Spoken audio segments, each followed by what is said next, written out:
উপবিশ্বাসের ব্যক্তিগতভাবে তার সঙ্গে যোগাযোগ করেন এবং ফাউন্ডেশনের পরামর্শে রইসুদ্দিনের ওমরা পালনের যাবতীয় ব্যয়ভার গ্রহণের ঘোষণা দেন। জাল টাকায় কান্না এবার পবিত্র যাত্রায়। দিয়াবাড়ি হাটে প্রতারিত রইসুদ্দিনকে ওমরায় পাঠালেন চিত্রনায়িকা অপু বিশ্বাস।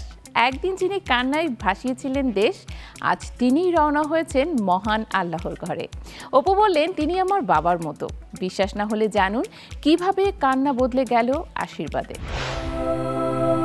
ঈদের পশুর হাটে কান্না ভেজা মুখে জাল টাকা হাতে বৃদ্ধ রইসুদ্দিনের ভিডিও যেদিন ভাইরাল হয়েছিল, সেদিন পুরো দেশ কেঁপে উঠেছিল। নাটোরের সিংড়ার পাকুড়িয়া গ্রামের এই মানুষটি রাজধানী দিয়াবাড়ি হাটে গরু বিক্রি করতে এসে প্রতারণার শিকার হয়েছিলেন। একজন ক্রেতা তাকে দেন 1,23,000 টাকা, যার মধ্যে 1,21,000 টাকাই ছিল জাল নোট। হতাশায় বাগরুদ্ধ হয়ে কেঁদে উঠেছিলেন তিনি। সেই কান্না ছিল এক নীরব অসহায়তার প্রতিচ্ছবি। তবে সেই কান্না যে কখনো এক অভাবনীয় আশীর্বাদের রূপ নেবে তা কে জানত।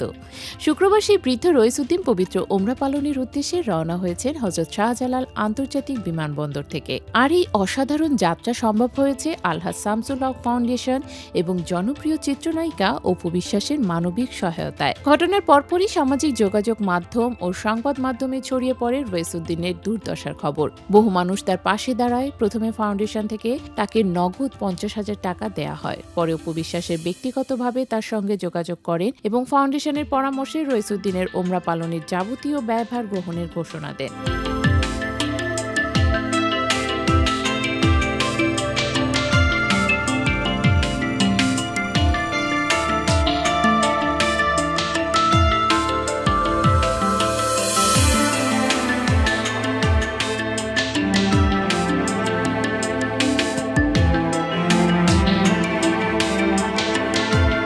অপু বিশ্বাস বলেন, তিনি আমার বাবার বয়সী।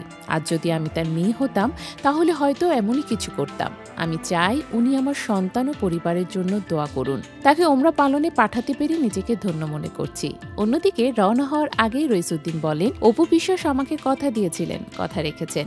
আমি ওমরা করতে যাচ্ছি। এটা আমার জীবনের সবচেয়ে বড় পাওয়া। এই ঘটনা শুধু একজন অসহায় মানুষের স্বপ্ন পূরণের গল্প নয়, এটা বিশ্বাস, সহানুভূতি আর মানবিকতার এক উজ্জ্বল দৃষ্টান্ত, যেখান থেকে বোবা কান্নার রূপ দেয় সৃষ্টিকর্তার ঘরে যাওয়ার শান্তিময় যাত্রায়। জাল টাকার প্রতারণা আজ পরিণত হয়েছে পবিত্রতার পথে এক অনন্য অভিজ্ঞতায়। অপু বিশ্বাসের মতো একজন তারকার নীরব ও নিঃস্বার্থ সহায়তা প্রমাণ করে মানবিকতা এখনো বেঁচে আছে। শুধু দরকার একটুখানি আগ্রহ আর পাশে দাঁড়ানোর মানসিকতা।